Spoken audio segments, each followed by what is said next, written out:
My husband of 7 years found out his friend has been baby trapped, and now he thinks I'm baby trapping him.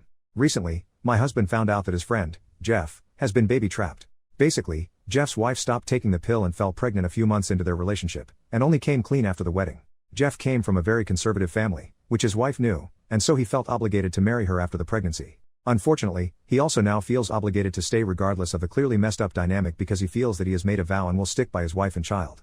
My husband, for some reason, has been really rattled by this. I am currently 4 months pregnant with our first, and my husband asked me yesterday if I was trying to baby trap him. I first laughed because I honestly thought it was a joke. He was dead serious and doubled down, so I told him that we have already been married for 7 years and a baby was not going to trap him any more than he already is. My husband did not like that answer and said that there was no time limit on baby trapping, and that my intentions were clearly not pure given how I was acting as if his concerns were a joke. He said he had trusted me in the past, but me laughing in his face gave him no reason to trust me now. I did not really know what he wanted or how I was meant to respond, and I said we should talk about this in the morning. Today I woke up and my husband was gone, but I did have a nasty text from his brother saying that I had forced my husband into this pregnancy, despite it having been a joint decision. My husband is MIA and not responding to calls or texts, and now I'm wondering how on earth to go forward. Any advice is appreciated. Update: I realized while I was reading the comments that everyone was right, I wasn't angry enough. My husband had insulted me and our marriage in a very hurtful way, and it just didn't really register for a while. I was so confused and upset that it didn't occur to me to be angry, but I think everything just needed to sink in. In the meantime, I called my best friend who has been such a rock in my life. She came over with some chocolate, and was furious when she heard. She called her husband to the house after I had gotten everything out of my system. He is a family lawyer, and he said that he would happily represent me if I wanted to go through with a divorce. This man is a saint, and will draw up divorce papers on Monday.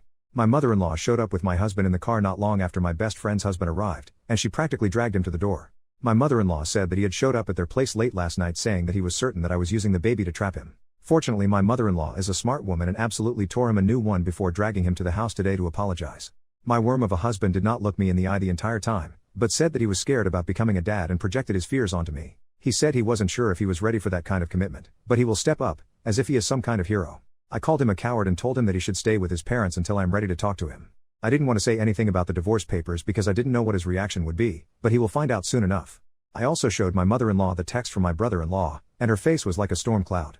I don't know what will happen there, but I am sure it will be bad. For now, I am exhausted and just want to curl up and cry. My best friend has said she'll spend the night with me and we can watch silly movies. I have also made an appointment with a therapist for next week, but for now, I just need to rest. I am exhausted and devastated that my marriage has come crumbling down. Sorry for the sad ending, everyone. New update: overall, everything has settled a little bit. In good news, I had a scan with a doctor, my mother-in-law attended with me, and the baby is happy and healthy. I finally found out the gender. I am having a little girl. I am over the moon. My mother-in-law was a gem, and was so touched that I had included her in the scan. She is very excited to be a granny. On that note, my mother-in-law organized a family lunch a couple of days after the scan. I was a little reluctant, but I knew that she had good intentions and wouldn't do anything to make matters worse. When I arrived, my husband and brother-in-law were there, along with my father-in-law and mother-in-law. It was quite awkward until my mother-in-law asked if anyone had anything to say. My brother-in-law spoke first and apologized for his awful text, saying that he was swept up in the moment and wanted to support his brother. I explained how hurtful it had been to receive such a nasty and vindictive message, and that he knew as well as anyone that my husband and I had been trying for almost a year. He hung his head and mumbled something. That was pretty much the last I heard out of him for the afternoon. Next, my mother-in-law looked quite pointedly at my husband, but he actively avoided anyone's eyes. Eventually she spoke up and announced that my husband would no longer be welcome to stay in their house. She said that she was ashamed to have her son behave the way that he has, and that she would prefer to make space for her granddaughter rather than have some lowlife hanging around. My husband had opened up his mouth to say something earlier, but his eyes lit up when she said granddaughter. My husband had always wanted a girl and he was suddenly in tears saying that he was so pleased to hear the gender. My husband was suddenly wanting to touch my belly and asked if he could come home and paint the nursery. I told him in no uncertain terms that he was not welcome and that he had destroyed any trust I had in him.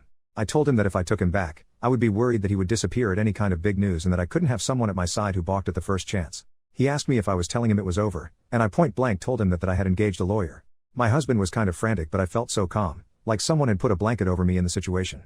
Normally I am a big crier, but I felt so removed from everything. My husband said that this was not fair. He had shown a little bit of panic and suddenly I am throwing away our life and denying him his daughter. My father-in-law reminded him that this is the same baby he felt trapped by no more than 2 weeks ago. My husband said it was a mistake and he was stressed, but my mother-in-law asked him how he thought I felt. She asked him to imagine being so vulnerable and giving up your body to grow a family, and suddenly the one person you trust is accusing you of terrible things. He said it was a mistake and he projected his fears onto me. I told my husband that I felt so broken when he left because I had all these dreams of a beautiful family which came crashing down in an instant. My husband said that he wanted those things with me and he wanted our baby girl, but that he let the panic overwhelm him.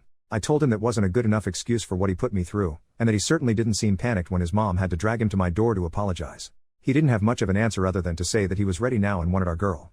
In all of this, in all the times he told me he wanted me and our baby, he never once apologized properly. After a very, very long discussion, the lunch wrapped up and my mother-in-law stood by what she had said about my husband not being welcome. He asked again if he could come home with me, and I told him that it was my house. I owned the house before we married, and it was going to be a safe space for me. That is to say, he is not welcome. As far as I know, he is staying at some hotel. Finally, he was served divorce papers at work on Friday. My bestie's husband drafted them earlier, but I wanted to wait until I had thought it all through. I received a few missed calls and crying voicemails asking if I was really throwing away our family, but I did not respond. He even took a crying selfie sitting in his car, which my bestie laughed at quite a bit. My mother-in-law called me when she heard, and told me that I am making the right decision. She said she never wanted my marriage to end this way or for her son to be so callous, but she said she is here for my baby and I, and that we will always be family. She even tried to apologize on my husband's behalf, but I told her that was not necessary. At the end of the day, his actions are his to own. My best friend has been around all weekend and we went baby clothes shopping for a little bit of sunshine in all of this. She has been such a rock, and her husband has helped so much with the process. I don't know what will happen next, but I feel much calmer and like I am making the right decision. I will update again if anything major or exciting happens, but for now, I just want to get through all of this and hopefully come out with a beautiful baby girl. Wish us luck.